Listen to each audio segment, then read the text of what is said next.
नमस्कार दोस्तों, चलिए हम लोग क्लास 9 का मैथ का जो मॉडल प्रैक्टिस सेट निकला है जैक बोर्ड की तरफ से उस क्वेश्चन को आज हम लोग सॉल्व करने वाले हैं। और जो आपका मॉडल पेपर है, मॉडल क्वेश्चन पेपर जो आपको जैक बोर्ड की तरफ से उसी से रिलेटेड जितना क्वेश्चन बन पाएगा हम लोग उसको भी यहाँ समझेंगे अच्छे से। यानी हम लोग डीप एनालिसिस करेंगे, क्वेश्चन को पूरे अच्छे से समझेंगे कि जो क्वेश्चन दिया हुआ है मॉडल पेपर में उससे रिलेटेड जो क्वेश्चन बन सकता है हम लोग उसके बारे में भी अच्छा से डिस्कस करेंगे।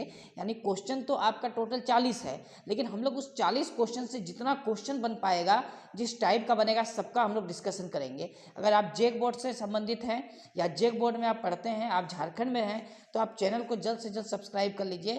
क्योंकि देखिए ये क्लास 9 का मॉडल पेपर जो आपका मैथ का है हम लोग डीप एनालिसिस करेंगे, अच्छे से समझेंगे। इसके अलावा जो भी क्वेश्चन आने वाला है एग्जाम में उसके बारे में भी हम लोग संभावना को यह व्यक्त करेंगे कि कौन कौन सा क्वेश्चन आ सकता है।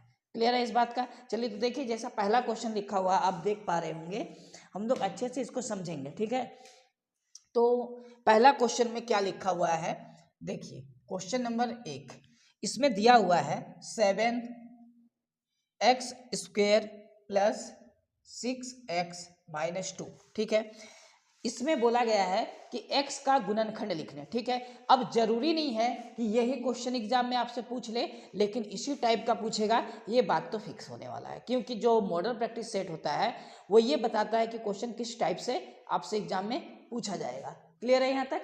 चलिए तो देखिए, इसमें पूछा है x का गुणनखंड। आखिर गुणनखंड होता क्या है, सबसे पहले उसको हम लोग समझेंगे। तो जैसा कि x का गुणनखंड का बात बोला है, तो x का गुणनखंड बोला है, x² का नहीं बोला है। तो x यहाँ है, इसके पहले जो है नंबर वो क्या है, +6 है। ये आपको साइन को भी देखना है, ये प्लस है तो इसको +6 काउंट करेंगे। यानी x का जो गुणनखंड हो जाएगा वो 6 हो जाएगा ऑप्शन के मुताबिक। यानी ऑप्शन बी में क्या दिया हुआ, ऑप्शन बी में दिया हुआ 6, तो ये हम लोग का आंसर हो जाएगा 6। अब बताइए इसमें क्या वो बदलाव कर सकता है, जो एग्जाम में वो बदलाव कर सकता है। आपसे x² का गुणनखंड पूछे तो आंसर 7 होगा। फिर से समझना है, x² का अगर गुणनखंड पूछे तो आंसर क्या आएगा, 7 आएगा। लेकिन वो x का पूछा है तो x के जस्ट पहले वाला जो नंबर है बस उसी नंबर को लिख देना है, वो आंसर होगा। लेकिन अगर यहाँ पर प्लस के जगह में अगर माइनस होता, प्लस के जगह में अगर माइनस होता तो आंसर -6 होता। क्लियर है? यानी साइन अगर माइनस का तो लिखना है आपको। अब इसमें से वो कुछ भी पूछे आपसे, x² का गुणनखंड पूछे या x का पूछे, तो ये बात को आपको समझ के चलना है। क्लियर है? चलिए, ये चीज यहाँ दिया हुआ गुणनखंड वो होता है जो इसके साथ गुना में लिखा गया संख्या है। चलिए क्वेश्चन नंबर आप 2 को पढ़िए, क्या लिखा हुआ देखिए। क्वेश्चन नंबर 2 में लिखा है, निम्न में से कौन एक चर में बहुपद है। अब देखिए, एक चर में बहुपद क्या होता है, 2 चर में बहुपद क्या होता है, 3 चर में बहुपद क्या होता है। तो इस चीज को आपको समझना है कि जैसे मान लिया जाए एक समीकरण दिया हुआ है x + 2y, ठीक है, और -3 = 0। तो इसमें x एक चर है, y एक दूसरा चर है। यानी यहाँ एक चर ये हो गया, दूसरा चर ये हो गया। ये दो चर में 2 चर हो गया। यहाँ कितना चर हो गया, 2 चर। जैसे कि मान लिया जाए ये x दिया हुआ है और यहाँ पर √3x दिया है +2। तो यहाँ देखिए एक चर ये भी है, एक चर ये भी है। यानी दोनों क्या है, एक चर ही है। दोनों क्या है, एक ही चर है, x y नहीं आया। इसका बात करें तो इसमें भी देखिए x है, तो ये भी एक ही चर में है। तो आपका जो क्वेश्चन है वो क्वेश्चन क्या है, क्वेश्चन नंबर 2। तो क्वेश्चन नंबर 2 में है देखिए एक चर में। तो एक बात आपको याद रखना है, जैसा कि ऑप्शन ए दिया हुआ है, ठीक, ऑप्शन ए से हम लोग समझते हैं ये रूट में आ गया, पहले 3 है तो ये तो एक चर है, ठीक, प्लस ये x है और ये √2 है। ठीक है, ये तो हम लोग समझे अभी। ठीक है, इसको साइड करिए। अब देखिए ये x है, यहाँ भी x है, लेकिन x का पावर यानी x अगर रूट के अंदर आ जाए, x अगर रूट के अंदर आ जाए तो वो कभी भी एक चर में बहुपद नहीं हो सकता। यानी बहुपद नहीं हो सकता, जो रूट में रहे वो बहुपद नहीं होता है। पावर यहाँ पर कोई नंबर होना चाहिए, यानी रूट में नहीं होना चाहिए। रूट का मतलब होता है कि पावर 1/2 है, जो बहुपद नहीं हो सकता है। तो ये तो होगा नहीं। अब ऑप्शन बी को हम लोग समझते हैं। देखिए ऑप्शन बी में लिखा हुआ है √x + 2। यहाँ भी x रूट में है, जब कभी भी x रूट में आ जाए तो बहुपद नहीं कहा जाता है उसे। ठीक है, चलिए तो हम लोग ऑप्शन सी को यहाँ देखते हैं। ऑप्शन सी में देखिए लिखा हुआ है 4x² स्क्वायर प्लस, अच्छा यहाँ पर जो आपको दिख रहा है ना क्वेश्चन में, तो आपको क्वेश्चन में देखिए ऐसा दिख रहा होगा 3x, जो ये गलत है, बल्कि ये रूट जो है केवल x का है, ये 3 का है, रूट केवल किसका है, 3 का है, यानी x में रूट नहीं है। क्या बोले, x में रूट नहीं है, यानी ये बहुपद है। ये क्या है, बहुपद है। ठीक है, तो ये कौन सा, एक चर में क्या है, बहुपद है। एक चर का तात्पर्य हुआ कि x होना चाहिए, पावर नहीं देखना है, पावर देखेंगे तो गड़बड़ हो जाएगा जब बहुपद पूछेगा तो, है ना। जैसे कि यहाँ पर x था और y था, तो ये दो चर हो गया, a b c d x y z, ये सारा चर कहलाता है। तो यहाँ केवल x वाला चर है। और ये जो क्वेश्चन आपका दिया हुआ है, ये रूट जो आगे बढ़ा है ना, वो मिस प्रिंट है। आपको रूट जो दिख रहा है क्वेश्चन में कि पूरा ये रूट x में भी है, लेकिन x में नहीं है, केवल 3 तक है, इसीलिए आंसर क्या होगा, ऑप्शन सी। अगर मान लिया जाए ये रूट x तक है, तो क्या ये बहुपद होगा, तो बहुपद ये नहीं होगा, तब आंसर क्या आएगा, तब हम लोग का आंसर आ जाएगा ऑप्शन डी, इनमें से कोई नहीं, हम लोग को यहीं तक करना है। क्लियर है, तो 2 नंबर का आंसर क्या हो गया, सी। क्यों हुआ, ये कारण जानना जरूरी है। चलिए क्वेश्चन नंबर हम लोग अब 3 को देखते हैं। देखिए जैसा कि क्वेश्चन नंबर 3 में क्या लिखा हुआ, पहले इसको समझिए अच्छे से, ठीक है। देखिए क्वेश्चन नंबर 3 में लिखा है कि इस बहुपद का बताना है किस प्रकार का है। तो यहाँ पर ही आपको बहुपद बताना है, ये किस प्रकार का बहुपद है, ये रैखिक बहुपद है, द्विघात बहुपद है, त्रिघात है, या इनमें से कोई नहीं। तो जो चर रहेगा, इस चर का जो मैक्सिमम पावर है वो 2 है, यहाँ पर तो x का पावर 1 है। अगर मैक्सिमम पावर 1 रहा तो रैखिक बहुपद कहलाएगा। वो क्या कहलाएगा, रैखिक बहुपद। अगर मैक्सिमम पावर चर का 2 रहा तो द्विघाती बहुपद कहलाएगा। अगर पावर मैक्सिमम यानी अधिक से अधिक पावर अगर 3 रहा तो त्रिघात बहुपद कहलाएगा। मान लिया जाए, यहाँ हम लोग समझने के लिए हम आपको एग्जाम्पल से दे रहे हैं, जैसे कि ये मान लिया जाए 2x प्लस 3 इस तरह का रहे, या आपका 3x square plus 2x plus 1 रहे, और हो सकता है आपको x का power 3 minus 2x square plus x और 4 इस तरह रहे। तो ये एक रैखिक समीकरण है क्योंकि पावर 1 है। ये द्विघात बहुपद है क्योंकि पावर 2 है। देखिए समीकरण बोलना गलत होगा क्योंकि बराबर 0 होना चाहिए, अगर बराबर 0 है तो समीकरण, नहीं तो बहुपद। और यहाँ पर ये x का मैक्सिमम पावर 3 है, तो ये त्रिघाती बहुपद हो जाएगा। तो बताइए यहाँ x का मैक्सिमम पावर 2 है, इसीलिए इसका आंसर हो जाएगा ऑप्शन बी, द्विघात। क्या हो जाएगा, द्विघात। तो जरूरी नहीं है कि एग्जाम में आपको द्विघात ही पूछे, हो सकता है ऐसा ये बहुपद लिखा हो जिसका मैक्सिमम पावर 3 हो। जब मैक्सिमम पावर 3 होगा तो आंसर क्या आएगा, त्रिघात आएगा। समझ में आ रहा होगा बात। चलिए तो ये 3 नंबर क्वेश्चन हो गया। अब देखिए क्वेश्चन नंबर 4 में क्या लिखा है, बस ये बी नंबर आंसर हो जाएगा। ठीक, क्वेश्चन नंबर 4 देखिए, फॉर्मूला से हम लोग बना लेंगे तुरंत। देखिए 99 का क्या दिया है, स्क्वायर माइनस 98 का क्या दिया, स्क्वायर। तो आपको एक फॉर्मूला याद होना चाहिए, वो फॉर्मूला होता है ए स्क्वायर माइनस बी स्क्वायर। तो एक बार हम लोग क्या करते हैं, इसको जोड़ते हैं और एक बार इसको घटाते हैं, यानी ए माइनस बी का, ए स्क्वायर माइनस बी स्क्वायर का फॉर्मूला होता है ए प्लस बी होल ए माइनस बी होल। तो आप अगर अच्छे से क्वेश्चन में देखें तो 99 ए के जगह पे है और 98 बी के जगह पे है। तो ये 99 का स्क्वायर माइनस 98 का स्क्वायर का फॉर्मूला के हिसाब से जब इसको बैठाएंगे तो एक बार दोनों को क्या करना है, जोड़ना है, यानी 99 जोड़ 98। ठीक, और उसके बाद एक बार क्या करना है, घटाना है। चलिए ये तो हो गया। अब इसको जब सॉल्व करेंगे तो इसको हम लोग जोड़ेंगे, 8 8 16 और 1 17, हाथ में 1 9 9 18 और 1 19। ठीक है, और इधर से घटा के गुना में 1 आएगा। तो जब इसको 1 से गुना करेंगे तो 197 ही आने वाला है, यानी ऑप्शन नंबर सी हो जाएगा। क्या हो जाएगा, ऑप्शन नंबर सी इसका आंसर हो जाएगा 197, है ना। देखिए तो ये डायरेक्ट अगर हम लोग फॉर्मूला में बैठा लें तो हम लोग का आंसर आ जाएगा।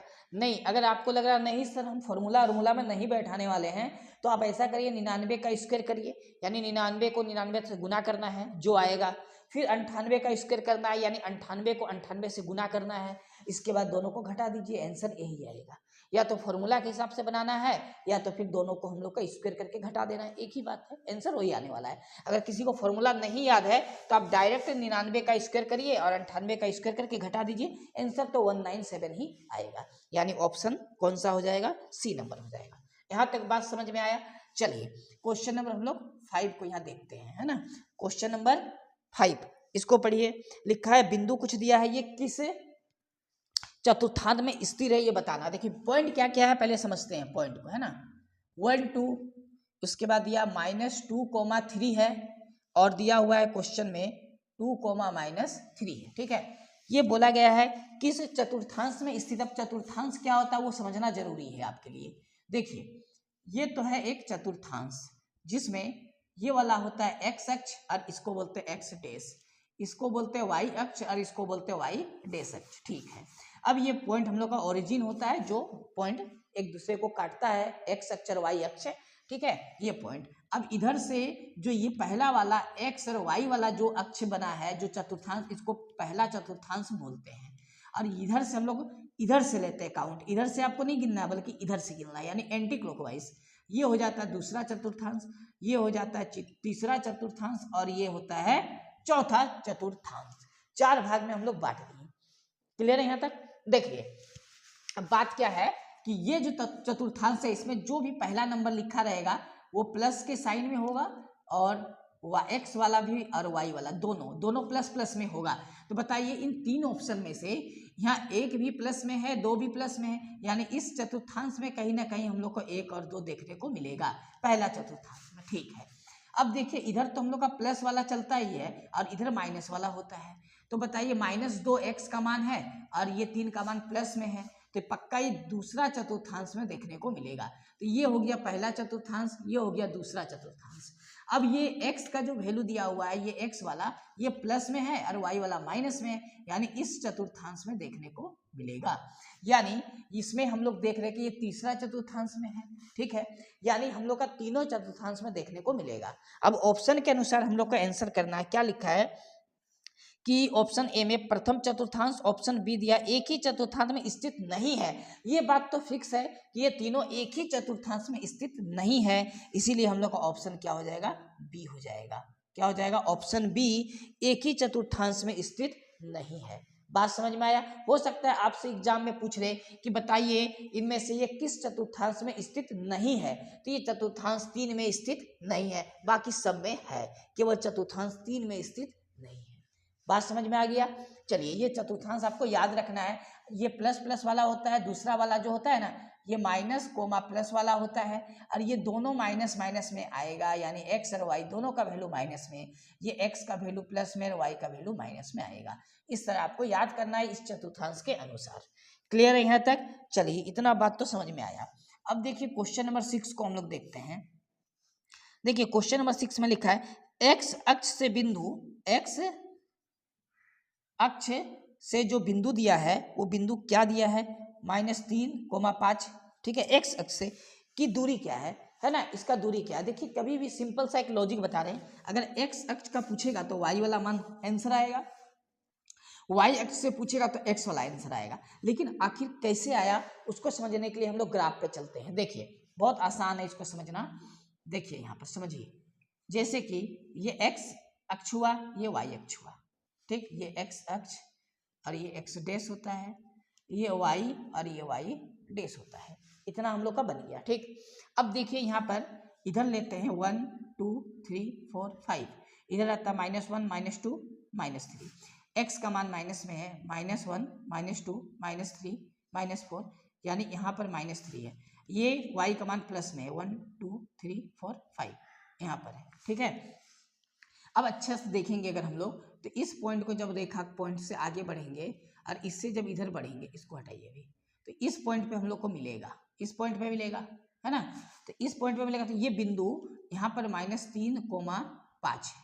ठीक है, बोला एक्स अक्ष, ये एक्स अक्ष से अगर यहाँ से एक्स अक्ष से ये डिस्टेंस देखें एक्स अक्ष से तो कितना दूरी पर है, तो एक्स अक्ष से देखिए यहाँ तक जब जाएंगे दूरी यहाँ तक लेके तो 1, फिर यहाँ तक जाएंगे तो 2, यहाँ तक दूरी एक्स अक्ष का मतलब एक्स लाइन से हम लोग ऊपर की ओर जा रहे हैं, इस पॉइंट पे जा रहे हैं, और ये पॉइंट यहाँ दिया हुआ है, तो यहाँ से गए 1 2 3 4 5, तो इस लाइन से ये पॉइंट कितना यूनिट दूरी पर है, 5 यूनिट दूरी पर ये पॉइंट आपको मिलेगा, इसीलिए इसका आंसर 5 आएगा। इसका आंसर इसीलिए क्या आएगा, 5, ऑप्शन सी 5 मात्रक। ठीक, 5 मात्रक तो आंसर हो गया। ठीक है, लेकिन मान लिया जाए अगर आपसे क्वेश्चन में पूछ देता कि बताइए वाई अक्ष से ये कितना दूरी पर है ये पॉइंट, अब बताइए वाई अक्ष क्या है, ये वाला, है ना। तो इस लाइन से ये कितना इधर है तो हम लोग नाप लेते हैं, इस लाइन से कितना इधर है, इस लाइन से हम लोग इस लाइन पे आ रहे हैं, इस पॉइंट पे। तो 1 यूनिट, 2 यूनिट, 3, तो ये -3 यूनिट इधर है, यानी आंसर -3 आता है जब वो y अक्ष का पूछेगा तब। यानी x अक्ष का पूछेगा तो y वाला मान, और y अक्ष का पूछेगा तो x वाला मान। अच्छे से याद करना है, आपका एक क्वेश्चन आएगा एग्जाम में इस टाइप से, ठीक। चलिए, तो ये कितना नंबर था, 6 नंबर। तो हम लोग का क्वेश्चन नंबर 6 क्या हो गया, कंप्लीट। देखिए क्वेश्चन नंबर 7 को हम लोग यहाँ सॉल्व करेंगे। यहाँ पर पढ़िए क्वेश्चन नंबर 7 में क्या लिखा है। इसमें लिखा है रेखा पर कोई भी बिंदु किस प्रकार का होता है। रेखा पर x और y का मान अगर बराबर हो जाए, x और y का मान बराबर हो जाए, जो पॉइंट होगा वो क्या होगा, तो मान लिया जाए x अगर 2 यूनिट है तो y भी क्या आएगा, 2 यूनिट आएगा। अगर x मान लिया जाए -3 यूनिट है तो y भी क्या आएगा, -3 यूनिट आएगा। यानी दोनों का मान एक ही जैसा होगा। और ऐसा ऑप्शन डी में हमको दिख रहा। ऑप्शन डी में अगर आप देखें तो क्या लिखा है, k, यानी दोनों बराबर होना चाहिए। अगर यहाँ 1 1 है तो 1 1 होगा, 2 2 है तो 2 2 होगा, x x होगा, a और a है तो दोनों सेम होना चाहिए। जो होगा दोनों सेम जब x और y का मान क्या हो, बराबर हो। यानी क्वेश्चन नंबर जो 7 है इसका आंसर ऑप्शन क्या आने वाला है, डी आने वाला है। यहाँ तक समझ में आ गया कि क्यों बराबर रहने पर लेना है। ये जरूरी नहीं कि आपको k मिले, ऑप्शन में a भी मिल सकता है, दोनों जगह हो सकता है, दोनों जगह ऑप्शन में x भी मिल जाए, या दोनों जगह ऑप्शन में y भी मिल जाए। बस एक ही जैसा वैल्यू आपको देखने को मिलेगा। कोई नंबर भी मिल सकता है, 2 2 3 3, इस तरह आपको समझ के चलना है। क्लियर है। चलिए क्वेश्चन नंबर 7 तक हो गया, शायद आपको समझ में आया होगा, इसको नोट करिए। अब आगे हम लोग क्वेश्चन नंबर 8 को सॉल्व करेंगे।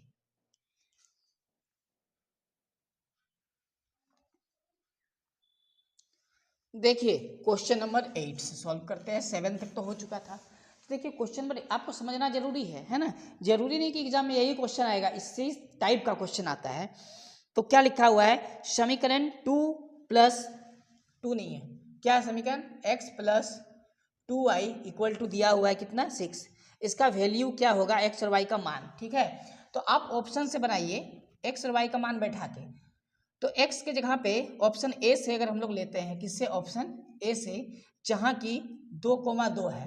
तो जब x का मान 2 बैठाएंगे और y का मान 2 बैठाएंगे, सॉल्व करेंगे तो 6 आ जाएगा। ऑप्शन ए भी सही आंसर होगा, ठीक। ऑप्शन बी में देखिए दिया 0,3, ठीक है, 0,3। तो x का मान 0 बैठाइए x के जगह पे, y के जगह पे 3 बैठाएंगे तो 3 दूनी 6 और 6 आ जाएगा। बी भी सही है। ऑप्शन सी को चेक कर लेते हैं। ऑप्शन सी में दिया है 6,0, ठीक। तो x का मान हम लोग 6 रखेंगे और y का मान 0 होती है तो 0 हो जाएगा। x का मान 6 बराबर 6, यानी ये भी हुआ। तो तीनों सही ऑप्शन दिया हुआ है। तो ऑप्शन डी देखिए यहाँ लिखा हुआ है सभी, तो आंसर क्या हो जाएगा हम लोग का, सभी हो जाएगा। आंसर क्या हो जाएगा, सभी। ये आंसर है ऑल, ठीक है। ये आंसर है, सभी वैल्यू ठीक ठाक है, यानी सही है, सेटिस्फाई कर रहा है इस समीकरण को। आपको ऑप्शन बैठा के चेक कर लेना है, ठीक है। चलिए नेक्स्ट देखते हैं क्वेश्चन नंबर 9 को। बहुत ही हार्ड क्वेश्चन नहीं है जो 8 था, आपको ऑप्शन से बना लेना है, बहुत इजीली बन जाएगा।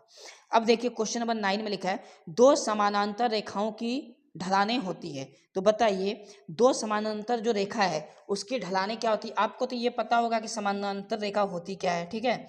चलिए पता होना चाहिए। तो क्वेश्चन नंबर जो 9 है इसका सही आंसर हो जाएगा समान।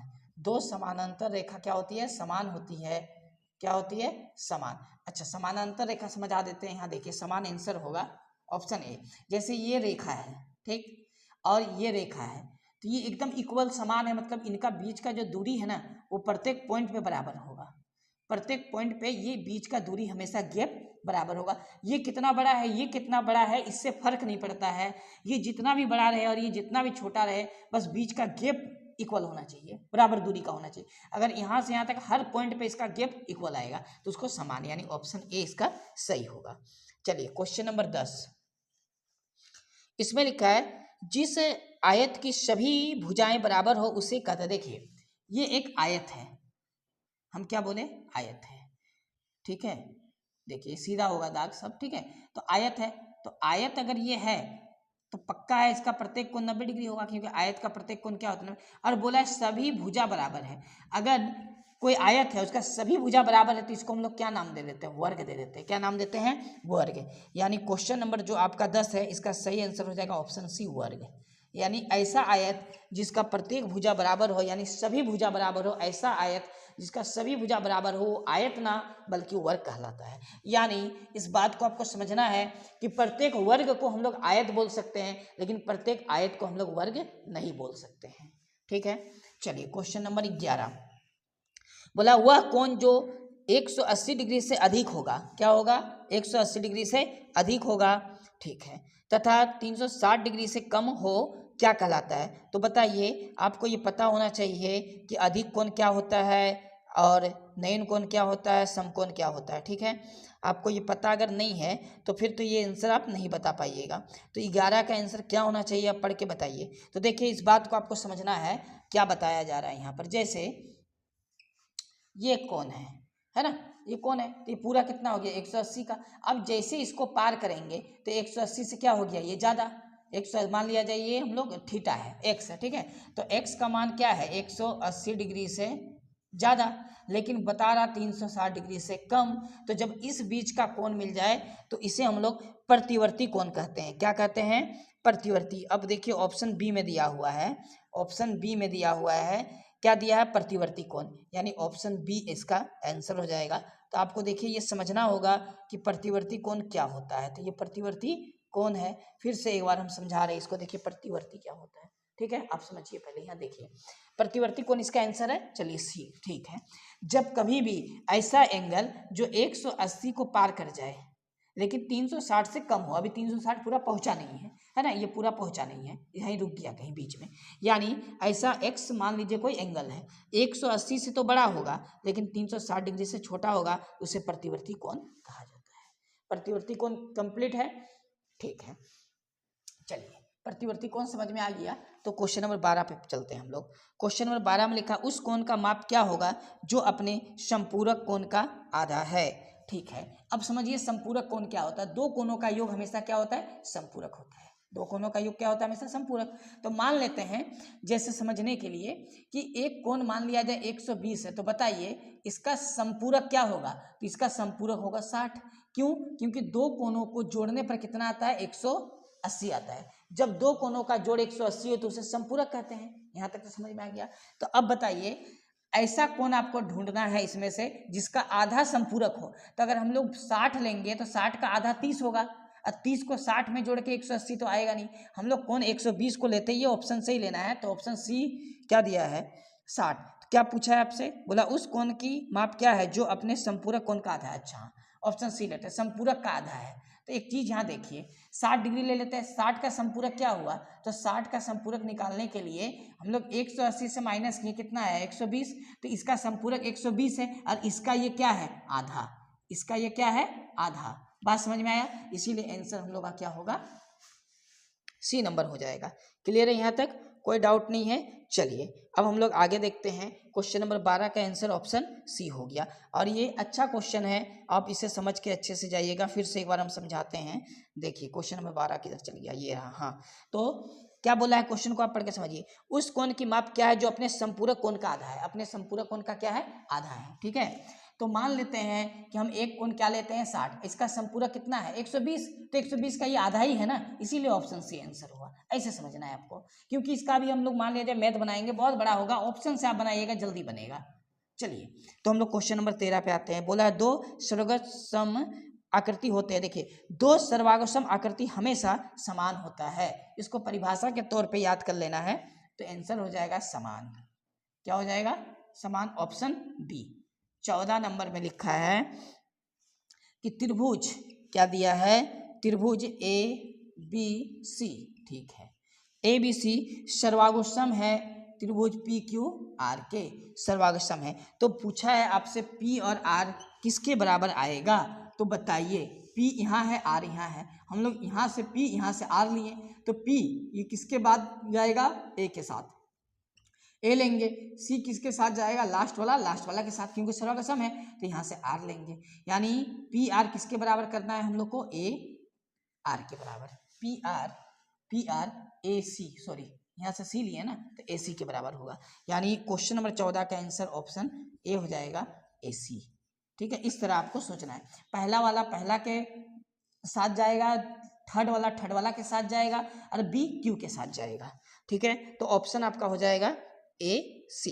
क्लियर है, ऑप्शन ए होगा ए सी। चलिए क्वेश्चन नंबर 15 को पढ़िए, है ना, क्या लिखा है। क्वेश्चन नंबर 15 को हम लोग देखते हैं। यहाँ पर देखिए क्वेश्चन नंबर 15 में लिखा है, यदि एक चतुर्भुज का कोण 1:3:6:5 के अनुपात में है तो बोलता है इस चतुर्भुज का सबसे छोटा कोण का मान क्या है। तो जो मान लेते हैं चतुर्भुज का जो कोण दिया है 1:3:1:6:5, ठीक, इस पे x लगा देते हैं तो चतुर्भुज का चारों कोणों का मान आ जाएगा। और चतुर्भुज के चारों कोणों का मान का योग हमेशा 360 डिग्री होता है। कितना होता है? 360 डिग्री। चतुर्भुज के हमेशा चारों कोणों का योग कितना होता है? 360 डिग्री होता है। ठीक है, अब जो अनुपात है उसमें x लगा देते हैं हम लोग और सॉल्व करते हैं। तो जोड़ के आएगा कितना, तो जोड़ लेते हैं 3 और 1 4 और 6 10 और 5 15x, और 15x बराबर 360।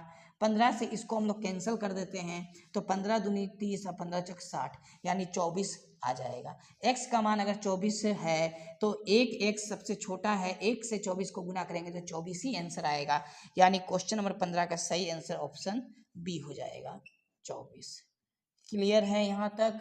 चलिए ये तो समझ में आ गया।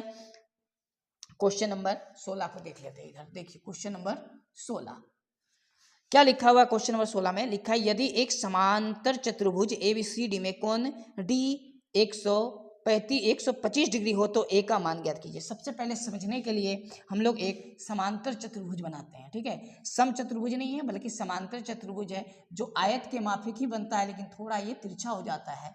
देखिए ये मान लेते हैं A है, ये B है, ये C है, ये D है, और एंगल D दिया हुआ है आपके पास 125 डिग्री, ये है 125 डिग्री। तो आपसे पूछा है बताइए कौन ए का मान, कौन ए का, है ना, कौन ए का मान, क्वेश्चन मार्क। तो देखिए आमने सामने की भुजा जो होती है वो तो बराबर होती है, लेकिन अगल बगल जो आसन कोण वाला होगा, आसन कोण, इसका योग हमेशा 180 डिग्री होता है। यानी कोण ए प्लस कोण डी हमेशा कितना आएगा? 180 डिग्री। तो कोण ए छोड़ेंगे, कोण डी का मान 125 बैठाना है, 180 डिग्री आएगा। और कोण ए का मान निकालना ही प्लस है, 180 डिग्री माइनस 125 डिग्री, इसको माइनस कर देते हैं हम लोग तो आएगा 55 डिग्री। बताइए क्वेश्चन नंबर 16 का ऑप्शन सी होना चाहिए ना, ऑप्शन सी क्या होगा? 55 डिग्री। यहाँ तक तो बात समझ में आ गया है ना। अब एक बात और समझिए, अगर इसमें से कौन ए पूछा है तो हम लोग 180 से घटा देंगे 125 का तो आंसर आ जाएगा, ठीक। लेकिन अगर कौन बी पूछे तो आंसर हम लोग का 125 ही आएगा, क्योंकि आमने सामने का जो एंगल है, जो कोण है, वो बराबर होता है समांतर चतुर्भुज में। अगर समांतर चतुर्भुज में आमने सामने का कोण पूछे तो बराबर, लेकिन अगर इसके अगल बगल वाला पूछे तो हमेशा दोनों का सम 180 होता है, यानी 180 से माइनस करके आंसर आएगा। क्लियर है? चलिए यहाँ तक तो क्लियर है। अब आते हैं क्वेश्चन नंबर हम लोग 17 में। देखिए क्वेश्चन नंबर 17 में लिखा है, दो समांतर चतुर्भुज बराबर आधारों पर और एक ही समांतर रेखाओं के बीच स्थित है तो उनके क्षेत्रफल का अनुपात क्या होगा। देखिए जब कभी भी दो समांतर चतुर्भुज बोले और बराबर आधार आ जाए, क्या आ जाए? आधार बराबर हो और समांतर रेखा के बीच में हो तो उनका क्षेत्रफल हमेशा बराबर होता है, यानी क्षेत्रफल का जो रेशियो आएगा वो हमेशा बराबर आएगा, यानी 1:1 आएगा। क्या आएगा? 1:1। ये स्टेटमेंट है, ये एक तरह का परिभाषा है, आपको ये एक तरह का ये थ्योरम है। आपको ये याद करके जाना है कि जब दो समानांतर या दो समांतर चतुर्भुज बराबर आधार पर और एक ही समांतर रेखा के बीच स्थित है तो उनका क्षेत्रफल का अनुपात हमेशा 1:1 आता है, यानी क्षेत्रफल बराबर होता है, बस ये समझना है। अब बराबर अगर क्षेत्रफल है तो दोनों को जब हम लोग बटा करेंगे या अनुपात में लाएंगे तो दोनों कैंसिल होकर 1:1 ही देगा। क्लियर है यहाँ तक? चलिए अब क्वेश्चन नंबर देखिए यहाँ 18। तो क्वेश्चन नंबर 18 में क्या लिखा हुआ है? बोला है वृत्तखंड एक चाप तथा जीवा के बीच का भाग होता है, यानी ऑप्शन बी इसका आंसर होगा, जीवा। क्या होगा? जीवा। अब क्या होता है यहाँ पर समझिए, देखिए ये एक वृत्त है ना, ये हो गया वृत्तखंड, ठीक है। ये वृत्तखंड जो है इसको जीवा बोलते हैं। क्या बोलते हैं? जीवा बोलते हैं। ये वृत्तखंड के द्वारा बनाया गया भाग है, इसीलिए आ जाएगा आंसर में ऑप्शन बी, जीवा। ठीक है, यहाँ तक तो कोई दिक्कत नहीं है। चलिए 18 तक आप नोट करिए, फिर हम लोग 19 नंबर से आगे देखते हैं क्या इसका सॉल्यूशन होगा। क्लियर है? चलिए क्वेश्चन नंबर कितना बनेगा? 19 नंबर। और 19 नंबर क्वेश्चन में लिखा है वृत्त के एक जीवा की लंबाई 8 सेमी है तथा इस वृत्त की त्रिज्या 5 सेमी है, तो इस जीवा की केंद्र से दूरी कितनी है। तो पहले जो क्वेश्चन नंबर आपका 19 है ना, इसको पहले हम लोग समझेंगे एक चित्र बना के। पहले हम लोग एक सर्कल बनाएंगे, इसमें हम लोग जीवा क्या होता है और त्रिज्या क्या होता है वो आपको पता होगा, उसके अनुसार हम लोग मैथ को आगे सॉल्व करेंगे। तो देखिए सबसे पहले तो एक सर्कल बनाना है, ठीक है। सर्कल का ये केंद्र है, सर्कल का ये केंद्र है, ये सर्कल का जीवा है, क्या है, जीवा, ठीक है। मान लेते हैं इस वृत्त और ये इसका त्रिज्या। अब क्वेश्चन बोला है जीवा की लंबाई 8 है और त्रिज्या 5 है, तो ये मान लेते हैं ओ। तो ए ओ कितना हो जाएगा 5 सेंटीमीटर, क्योंकि ए भी 8 है और केंद्र से जीवा पर एक सीधा स्ट्रेट लाइन अगर हम लोग खींचेंगे तो ये लंब होगा, यानी 90 डिग्री का कोण बनाएगा। मान लेते हैं ये पॉइंट पी है, ठीक है। तो ए और बी जो पूरा है ये 8 सेंटीमीटर का है, तो ए और पी हो जाएगा 4 सेंटीमीटर का, कितना सेंटीमीटर 4, और ये भी हो जाएगा 4 सेंटीमीटर। यानी ए बी को बिंदु पी जो है वो 2 बराबर भागों में डिवाइड करेगा, इसीलिए ए पी 4 होगा और बी पी भी 4 होगा, क्योंकि ए बी जो जीवा है वो टोटल कितना है 8 है, 8 का हम लोग को हाफ कर देना है, ठीक। अब इसमें से पूछा है कि केंद्र से जीवा तक की दूरी यानी ओपी का मान निकालना है। तो चलिए हम लोग ट्राइंगल ए पी ओ यानी त्रिभुज ए पी ओ में हम लोग पाइथागोरस प्रमेय लगाते हैं, तो ओपी का मान निकलेगा। तो ओपी बराबर, देखिए पाइथागोरस प्रमेय क्या होता है, ओ ए का स्क्वायर यानी 5 का स्क्वायर करना है 25 आएगा, ए पी का स्क्वायर यानी 4 का स्क्वायर करना है 16 आएगा, दोनों को माइनस करके 9 आएगा, 9 का वर्गमूल कितना होता है 3। तो आंसर आ जाएगा आपका 3 सेंटीमीटर, जो ऑप्शन नंबर ए में दिया हुआ है। क्वेश्चन नंबर 19 का ऑप्शन नंबर ए में दिया हुआ है 3 सेंटीमीटर, ये पूछा था आपसे, ठीक है। चलिए 19 नंबर के बाद क्वेश्चन नंबर हम लोग 20 को भी देखते हैं। क्वेश्चन नंबर 20 में क्या लिखा है पहले पढ़िए क्वेश्चन को। इसमें लिखा अर्धवृत्त का कोण होता है। तो अर्धवृत्त समझना है, सबसे पहले देखिए यहाँ पर अगर मान लेते हैं ये एक वृत्त है, ठीक है।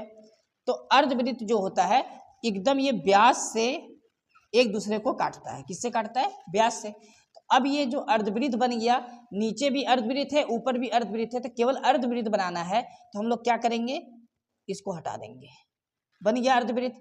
अब अर्धवृत्त से जो कोण बनेगा परिधि पर वो कुछ इस प्रकार से बनेगा। अब अर्धवृत्त के द्वारा परिधि पर जो कोण बनता है वो हमेशा 90 डिग्री का कोण बनता है। कितना डिग्री का कोण बनता है, 90 डिग्री का, क्योंकि ये व्यास है, तो किसी भी सर्कल पे व्यास के द्वारा बनाया गया कोण हमेशा 90 डिग्री का होता है, और 90 डिग्री का मतलब ये होता है समकोण। तो आपका जो ऑप्शन बी है जिसमें लिखा है समकोण, यही आंसर हो जाएगा, समकोण। समकोण का मतलब ही होता है 90 डिग्री। बात समझ में आया, अर्धवृत्त पर बना कोण हमेशा क्या होता है, समकोण होता है, 90 डिग्री का होता है। चलिए 20 नंबर हो गया, 21 नंबर को देखते हैं।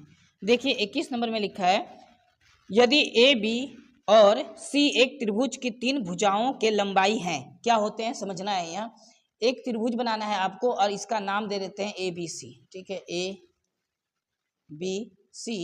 मान लेते हैं ये ए है, ये बी है, ये सी है, इस भुजा की लंबाई है, ठीक है, इस भुजा की लंबाई ए, इस भुजा की लंबाई बी, इस भुजा की लंबाई सी। अब क्या होता है ना, कोई अगर त्रिभुज है तो इसका कोई भी 2 भुजा का योग तीसरी भुजा से हमेशा बड़ा होता है, ठीक। तो यहाँ पर अगर मान ले कि a प्लस बी को हम जोड़ते हैं, a प्लस बी को, अगर ये त्रिभुज है तो पक्का ये सी से क्या होगा, बड़ा होगा। बात समझ में आया। अगर हम लोग a b को जोड़ेंगे, अगर इन दोनों का सम c से बड़ा हो तो ये त्रिभुज सही है, त्रिभुज बनेगा। इसी प्रकार अगर आप b और c को जोड़ें तो a से बड़ा आएगा, a और c को जोड़ें तो b से बड़ा आएगा। ये हम लोग का सही ऑप्शन है, तो ऑप्शन नंबर ए में दिया हुआ है, तो ऑप्शन नंबर ए ही हम लोग का क्या हो जाएगा, आंसर हो जाएगा। बात समझ में आया, बाकी ऑप्शन में नहीं हो पाएगा, बाकी ऑप्शन गलत है। चलिए 22 नंबर क्वेश्चन को यहाँ समझिए। देखिए 22 नंबर क्वेश्चन में लिखा है कोण का समद्विभाजक, जो कोण होता है समद्विभाजक का मतलब बराबर बराबर उसको विभाजित करेगा, ठीक है। तो देखिए कोण का समद्विभाजक क्या करता है, तो ऑप्शन बी होगा इसका आंसर, जिसमें लिखा है कोण को 2 बराबर भागों में बांटता है। तो कोण को बराबर तो बराबर भाग में बांटेगा, लेकिन बराबर भाग में बांटने के साथ साथ वो कोण को बांटेगा, यानी कोण को 2 बराबर भागों में बांटता है। ठीक, चलिए ये हम लोग का 22 नंबर था। ठीक है, आप देख लीजिए option number B. Question number 23 होगा हम लोग का। देखिए क्वेश्चन नंबर 23, इसमें लिखा है 10 सेमी भुजा वाले समबाहु त्रिभुज का परिमाप क्या होगा। समबाहु त्रिभुज की प्रत्येक भुजा क्या होती है, बराबर। अगर ये 10 सेमी है तो ये भी 10 होगा और ये भी 10 सेमी होगा। समबाहु त्रिभुज की तीनों भुजा क्या होती है, बराबर। मान लेते ये ए है, ये बी सी, यानी ए बी सी एक समबाहु त्रिभुज है और समबाहु त्रिभुज की प्रत्येक भुजा क्या होती है, बराबर। तो ये हम लोग का क्या हो गया, पूरा पूरी बराबर हो गया। ठीक, चलिए यहां तक समझ में आया। इसका परिमाप निकालना है, तो परिमाप निकालने के लिए तीनों को जोड़ना होगा। ठीक है, यही बोला है ना, 10 सेमी भुजा वाले समबाहु त्रिभुज का परिमाप क्या होगा। अब परिमाप अगर निकालना है तो तीनों को जोड़ेंगे, तो 10 20 कितना आएगा, 30। तीनों को जोड़ के कितना आएगा, 30। यानी ऑप्शन क्या हो जाएगा, ऑप्शन बी हो जाएगा, 30 सेमी। परिमाप कभी भी बोलेगा निकालने तो सभी भुजा को हम लोग जोड़ देंगे, चाहे वो वर्ग मतलब क्या चतुर्भुज का परिमाप हो या त्रिभुज का परिमाप हो, जोड़ना पड़ता है सबको। 23 नंबर हो गया। चलिए देखिए 24 नंबर। ठीक है, 24 नंबर क्वेश्चन में लिखा है हीरोन का सूत्र एस क्या है। देखिए आपको याद होगा जो एस होता है ना, इस एस को हम लोग बोलते हैं अर्ध परिमाप। क्या बोलते हैं,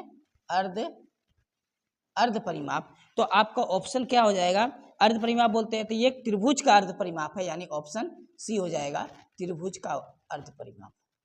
ठीक है, चलिए बात समझ में है, त्रिभुज का अर्ध परिमाप, ऑप्शन सी। 25 नंबर क्वेश्चन, एक घन का किनारा 10 है, उसका पार्श्व पृष्ठीय क्षेत्रफल क्या होगा। देखिए घन का घनाभि है ना, घन का क्या पूछा है, पार्श्व पृष्ठीय क्षेत्रफल पूछा है। देखिए पार्श्व पृष्ठीय क्षेत्रफल, इसका फॉर्मूला होता है 4 गुना भुजा, 4 भुजा। क्या होता है, 4 भुजा। 4, अब भुजा का मान कितना दिया है, 4 भुजा नहीं, क्षेत्रफल है ना, 4 भुजा स्क्वायर होता है। क्या होता है, 4 भुजा स्क्वायर। याद रखना है, घन का पार्श्व पृष्ठीय क्षेत्रफल पूछेगा तो 4 भुजा स्क्वायर। भुजा का मान कितना है, 10। अच्छा भुजा ही किनारा होता है, तो 10 का स्क्वायर कितना हो जाएगा, 100 बराबर 400 सेंटीमीटर स्क्वायर।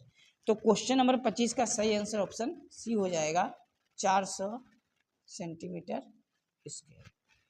देखिए क्वेश्चन नंबर 26, इसमें लिखा है कि वर्ग अंतराल 100 तथा 120 का वर्ग चिन्ह क्या होगा। दोनों को जोड़ना है। वर्ग चिन्ह का फॉर्मूला क्या होता है, दोनों को जोड़ना है, निम्न सीमा और ऊपरी सीमा को जोड़ के 2 से भागा करना है। तो जोड़ने पर कितना आ रहा, 220/2 भागा देंगे 110। तो बताइए 110 क्वेश्चन नंबर 26 का किस ऑप्शन में दिया है, 110 ऑप्शन बी में, यानी ऑप्शन बी आपका आंसर हो जाएगा, 110। ठीक है, क्वेश्चन नंबर 27। अब देखिए क्वेश्चन नंबर 27 को पढ़िए, क्या लिखा हुआ है। इसमें लिखा है का मध्य, अच्छा मध्य निकालना है ना। मध्य क्या होता है, देखिए माध्य है ना, माध्य पूछा है, सबको जोड़ देना है। सबको क्या करना है, जोड़ना है। तो किसको किसको जोड़ेंगे, 2 3, उसके बाद 4 के बाद है 5 0 1 3 3 4 और 3। गिनिए 1 2 3 4 5 6 7 8 9 10। तो मध्य क्या फॉर्मूला, माध्य का फॉर्मूला होता क्या है, सभी प्रेक्षणों का योग बटा प्रेक्षणों की संख्या। यानी जितना भी संख्या दिया रहेगा सभी संख्या को हम लोग को पहले जोड़ देना है। ठीक, जोड़ने के बाद इसका बटा में जितना संख्या है उतना लिख देना है। अगर 5 संख्या हो 5 लिखना है, 10 संख्या हो 10 लिखना है, 15 संख्या हो तो 15 लिखना है। अब इनको सॉल्व करिए, जोड़ने पर आएगा 28 बटा में 10 है, तो 2 पॉइंट क्या हो जाएगा, 8, 2.8, यानी ऑप्शन डी इसका आंसर होगा। क्वेश्चन नंबर 27 का क्या होगा, ऑप्शन डी। बात समझ में आया। देखिए क्वेश्चन नंबर जो हम लोग का 28 है उसको यहाँ बना लेते हैं। देखिए क्वेश्चन नंबर 28 में क्या लिखा है, समझते हैं। क्वेश्चन नंबर 28, इसमें लिखा है आंकड़ों 4 6 8 9 11 का माध्यक क्या है। देखिए माध्यक जब भी पूछेगा, जो भी आंकड़ा दिया रहेगा उसको आरोही क्रम में सजाना है, यानी छोटा से बड़ा क्रम में। तो पहले से ही देखिए कम से अधिक की ओर सजा हुआ है। इसके बाद है 9 और 11। ठीक है, बढ़ते क्रम में है। अब इसका जो बीच वाला नंबर आएगा ना, यही माध्यक कहलाएगा। यही क्या कहलाएगा? माध्यक। यानी माध्यक कितना आ जाएगा? 8 आ जाएगा। ऑप्शन बी क्या हो जाएगा? ऑप्शन बी हो जाएगा 8, जो बीच में होगा। लेकिन ये बढ़ते क्रम में यानी आरोही क्रम में सजाना जरूरी है। ठीक है, चलिए 28 नंबर का आंसर हो जाएगा ऑप्शन बी। यहाँ तक हम लोग का हो गया, आप इसे नोट करिए। इसके बाद हम लोग आगे इससे क्वेश्चन को सॉल्व करेंगे 29 नंबर से। क्वेश्चन नंबर 29 में लिखा है, एक असंभव घटना की प्रायिकता होती है। जब कभी भी आपसे असंभव घटना पूछेगा तो इसमें हमेशा आंसर 0 करके आना है। क्या करके आना है? 0, यानी ऑप्शन बी इसका आंसर होगा। लेकिन अगर मान लिया जाए आपसे पूछेगा संभव घटना, तो उसका आंसर 1 करके आना है। क्या करके आना है? 1। यानी अगर संभव घटना हो तो आंसर 1, और अगर असंभव पूछे तो आंसर क्या करना है? 0। ठीक है, यानी क्वेश्चन नंबर जो 29 है इसका आंसर बी होगा 0। दोनों बात आपको याद करके जाना है। देखिए क्वेश्चन नंबर 30 में क्या लिखा है कि यदि एक सिक्के को 2 बार उछाला जाता है तो आपसे पूछा है तो कुल परिणामों की संख्या क्या है? परिणामों की कुल संख्या है ना। एक सिक्का को 2 बार उछालेंगे तो हो सकता है पहला बार में हेड आ जाए या टेल आ जाए, है ना। हो सकता है कि जब 2 बार उछाल रहे हैं ना, तो पहला बार हो सकता है टेल आ जाए और दूसरा हेड आ जाए, या हो सकता है टेल टेल दोनों आ जाए, या हो सकता है दोनों क्या आ जाए? हेड हेड आ जाए। ये संभावना बनता है क्योंकि एक सिक्का है उसको 2 बार उछाल रहे हैं। ठीक है, तो हो सकता है कि पहला बार में हेड और दूसरा बार में टेल आ जाए। हो सकता है कि पहला बार में टेल और दूसरा बार में हेड आ जाए। हो सकता है दोनों बार क्या आ जाए? पहला बार टेल और दूसरा बार भी टेल, या हो सकता है पहला बार हेड और दूसरा बार हेड। तो कुल परिणामों की संख्या आपको कितना दिख रहा है? यहाँ 4 दिख रहा है ना। तो आंसर हम लोग का क्या हो जाएगा? 4। अब बताइए ऑप्शन किस में दिया हुआ है? 4। ऑप्शन बी में 1 2 3 4, 4 बार आया, तो ये हम लोग का आंसर 4 होगा क्वेश्चन नंबर 30 में। ठीक है, चलिए क्वेश्चन नंबर 31 देखिए क्या लिखा है। क्वेश्चन नंबर 31 में लिखा है, निम्न में किसका दशमलव प्रसार शांत होगा? तो देखिए जिसके भी बटा के नीचे 2 या 5 आएगा वो शांत होगा। अगर 2 और 5 के अलावा कुछ भी बटा के नीचे आ जाएगा तो वो अशांत होगा। ये तो चेक करने के एक आसान सा तरीका है। 25 जो है ये एक भाज्य संख्या है। कैसा संख्या है? भाज्य संख्या है। यानी इसका मल्टीप्लाई हम लोग करेंगे तो ये 5 गुना 5 बनेगा, इसीलिए आंसर ऑप्शन बी होगा। बाकी का नीचे देखिए तो अभाज्य संख्या है। जिसके नीचे में अभाज्य संख्या आ जाएगा वो कभी भी शांत नहीं होता है। उसका जो दशमलव प्रसार होता है वो हमेशा अशांत ही होगा। तो शांत इसी का होगा। ठीक, क्वेश्चन नंबर 32। क्वेश्चन नंबर 32 में लिखा है, बहुपद दिया हुआ है 3x - 2। अब बोला इसका शून्यंक क्या होगा? शून्यंक का मतलब x का मान, तो आपको बराबर में 0 लिखना है। उसके बाद इस 2 को इधर करना है तो क्या हो जाएगा? माइनस है तो प्लस हो जाएगा, और x बराबर हो जाएगा 2/3, क्योंकि 3 कहाँ है? अब बटे में। ठीक है, तो 32 का आप देख लीजिए 2/3 किस ऑप्शन में? ऑप्शन सी में दिया हुआ है। इसमें दिया है ऑप्शन सी में, यही आंसर हो जाएगा ऑप्शन सी। क्लियर है यहाँ तक? चलिए इसके बाद देखिए क्वेश्चन नंबर हम लोग बनाएंगे 32 के बाद 33। क्या लिखा है इसमें? इसमें दिया हुआ गुणनखंड, इसका क्या निकालना है? गुणनखंड 6x² + 5x और -6। ठीक है, इसका गुणनखंड करना है। तो गुणनखंड करने के लिए क्या करना होगा? इस 6 को इस 6 के गुना करना है। कितना आएगा? 36।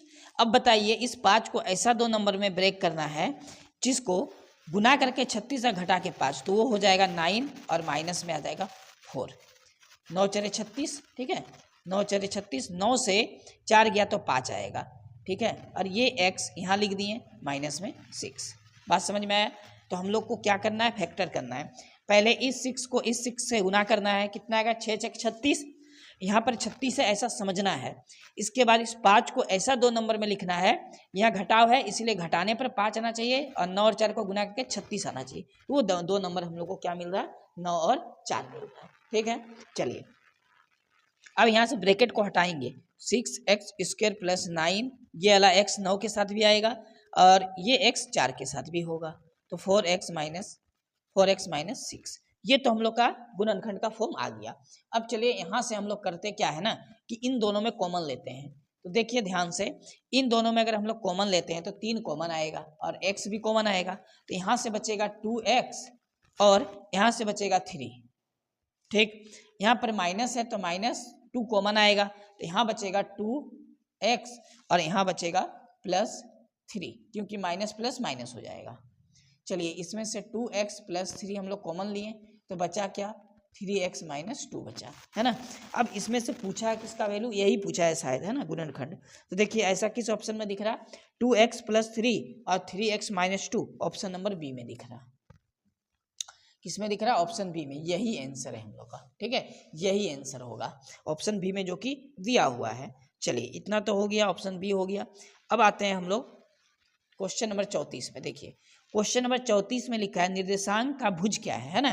तो देखिए निर्देशांक क्या दिया है, -2,4 ये दिया हुआ है ना। पहला वाला को बोलते हैं भुज और दूसरा वाला को बोलते हैं कोटि, यानी x के जगह पे जो रहेगा उसको बोलते हैं भुज और y के जगह पे जो रहेगा उसको बोलते हैं कोटि। तो भुज और कोटि, है ना। तो आपसे पूछा है बताइए इसका भुज क्या है, तो -2, यानी ऑप्शन ए हो जाएगा -2। क्या हो जाएगा, ऑप्शन ए हो जाएगा -2। चलिए यहाँ तक तो हम लोग का हो गया। अब आते हैं क्वेश्चन नंबर 35 में।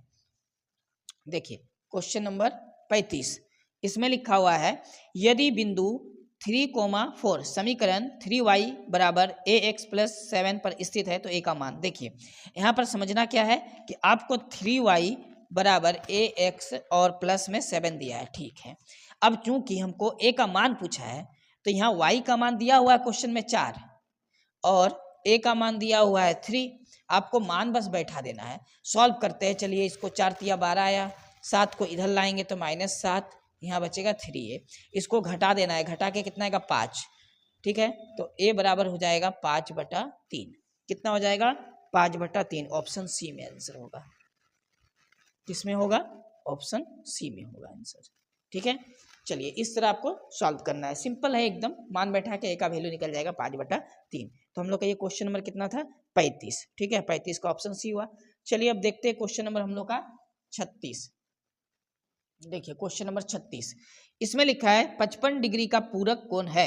जब कभी भी पूरक कोण का बात करेगा तो 90 डिग्री से माइनस करना पड़ता है, और समपूरक का बात करेगा तो 180 से माइनस करना पड़ता है। 10 से 5 गया 5, 8 से गया तो 3, यानी कितना डिग्री आ जाएगा, 35 डिग्री। तो बताइए किस ऑप्शन का मान होगा, ये ऑप्शन बी में दिया हुआ है 35 डिग्री, ऑप्शन बी में दिया हुआ है 35 डिग्री। चलिए क्वेश्चन नंबर 37 देखिए। क्वेश्चन नंबर 37 में लिखा है कि एक त्रिभुज है जो कि ए बी और बी सी बराबर है।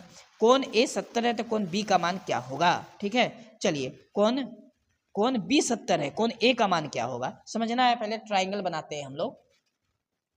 देखिए ये एक त्रिभुज है, मान लेते ये ए है, ये बी है और ये सी है। अब इसमें चूंकि बोला है कि ए बी बराबर है, किसके बराबर है, BC के, ये दोनों बराबर है। तो बराबर भुजा के सामने का कोण बराबर होगा, तो इसके सामने का कोण ये है, इसके सामने का कोण ये दोनों आपस में बराबर है, ठीक। अब क्वेश्चन में चूंकि कोण बी का वैल्यू दिया हुआ है, कोण बी का वैल्यू दिया, एक बात बताइए, कोण बी का वैल्यू हमको पता है कितना दिया है, कोण बी का 70 डिग्री, ठीक है। ये 70 आया, ये दोनों कोण बराबर है, ये दोनों कोण क्या है, बराबर। मान लेते ये x है तो ये भी क्या होगा, x होगा, बराबर बराबर, है ना।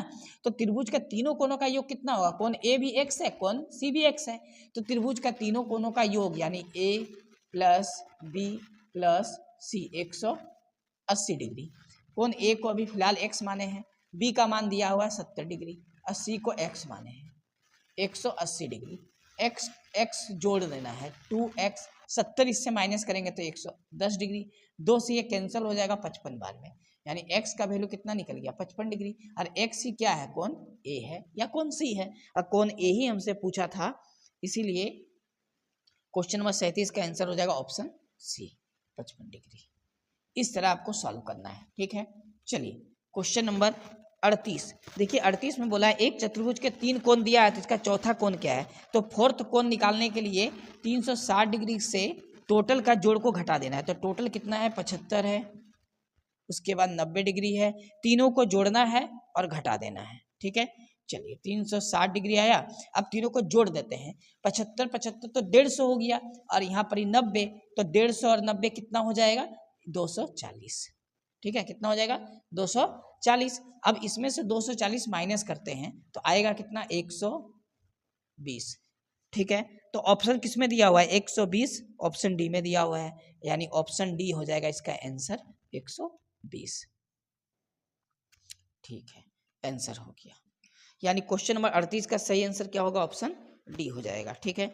चलिए देखिए यहाँ तक तो हम लोग समझ गए हैं ना, आपको समझ के बनाना है। और यहाँ पर अगर लिखा हुआ नहीं दिख रहा तो देखिए हम यहाँ समझा रहे क्या लिखा हुआ है यहाँ पर, है ना, ये लाइन यहाँ लिखा हुआ है x, ठीक, प्लस ये दिया हुआ है 70 डिग्री, ठीक है। उसके बाद आगे है और इधर में ये जो लाइन आपको दिख रहा है ये गुणनखंड वाला है। गुणनखंड से फिर हम लोग क्या किए, आगे बढ़े हैं यहाँ से, ठीक है। ये फिर जाके यहाँ x है, उसके बाद आगे बढ़े हैं और यहाँ दिया हुआ है, तो ये हो जाएगा x plus 70 degree plus x बराबर 180 डिग्री। इसके बाद है x जोड़कर 2x आया बराबर ये 70 डिग्री 180 से माइनस करेंगे तो 110 डिग्री आएगा। 2 से 110 डिग्री हम लोग काटेंगे 55 बार में, तो x का वैल्यू क्या निकलेगा, 55 डिग्री। क्लियर है। देखिए यहाँ तक तो हम लोग का हो गया। लास्ट 2 क्वेश्चन और बचा हुआ है, हम लोग इसको भी देखिए यहाँ सॉल्व कर लेंगे। तो क्या लिखा है 29 में, आप क्वेश्चन को पढ़िए पहले। इसमें लिखा है कि एक आंकड़ा दिया है, इसमें 5 की बारंबारता क्या है। देखिए बारंबारता क्या होता है, जो नंबर सबसे ज्यादा बार आएगा, ठीक है, उसको बारंबारता बोलते हैं। लेकिन इसमें 5 का पूछा है तो आपको बताना कि 5 कितना बार आया है, ठीक है। चलिए तो हमको बताइए 5 कितना बार आया हुआ है, तो आप गिनिए 5 टोटल 7 बार आया है। 5 आप गिनिए इसमें से कितना बार आया है, 7 बार, है ना। 1 2 3 4 5 6 7, यानी 5 7 बार आया है, इसीलिए आंसर क्या होगा, 7 होगा। बस इतना गिन के आपको लिख देना है। देखिए ये इंपॉर्टेंट क्वेश्चन है, क्वेश्चन नंबर जो 40 है। लिखा एक सिक्के को 100 बार उछालने पर पट 60 बार प्राप्त होता है। यानी जब एक सिक्का को हम लोग उछालेंगे तो इसमें जो 100 बार कॉइन को उछालना है, ठीक है, और इसमें जो टेल आता है वो 60 टाइम्स आता है, यानी 60 बार आता है। तो बताइए 100 में से 60 बार तो आपका टेल आ गया, तो आपसे पूछा है बताइए हेड कितना बार आएगा। हेड का मतलब चित कितना बार आएगा, है ना। तो 60 बार जब टेल आ गया तो 40 बार कौन आएगा, चित आएगा, इसीलिए 40/100 होगा। क्या होगा, 40/100। बात समझ में आया। तो बताइए किस ऑप्शन में, ऑप्शन बी में है, ऑप्शन बी में दिया हुआ है, ये आंसर हो गया 40/100, क्वेश्चन नंबर 40। क्लियर है यहाँ तक। देखिए ये जो आपका क्वेश्चन है मॉडल पेपर का, इसमें जिस टाइप का क्वेश्चन दिया हुआ है इसी टाइप में एग्जाम में क्वेश्चन पूछा जाएगा, लेकिन यही क्वेश्चन आएगा वो फिक्स नहीं है। लेकिन डाटा बदल सकता है, टाइप नहीं बदल सकता, टाइप ऐसा ही रहेगा। तो आपको बस इसको अच्छे से समझ के जाना है, बस यहाँ से नंबर चेंज कर देना। मान लिया जाए यही क्वेश्चन में अगर ये बोलता है कि टेल आया है 60 बार, पूछा हेड है, अगर वो टेल आया टेल ही पूछ देता तो 60/100 हो जाता। तो कंफ्यूज नहीं होना है। बात समझ में आया। चलिए अगर आपको समझ में आया तो आप वीडियो को लाइक जरूर करिएगा। और हाँ चलिए इसके बाद हम लोग का जब भी एग्जाम होगा उससे पहले हम लोग तैयारी शुरू करेंगे। और अगर पहली बार आप चैनल पे आए हैं तो आप चैनल को पहले सब्सक्राइब कर लीजिए, क्योंकि आपको एकदम अच्छे से पूरे डिटेल्स में मैथ इसी चैनल पे हम पढ़ाएंगे। अगर वीडियो आपको पसंद आया तो लाइक जरूर करिएगा और मिलते हैं हम लोग नेक्स्ट वीडियो में। जय हिंद।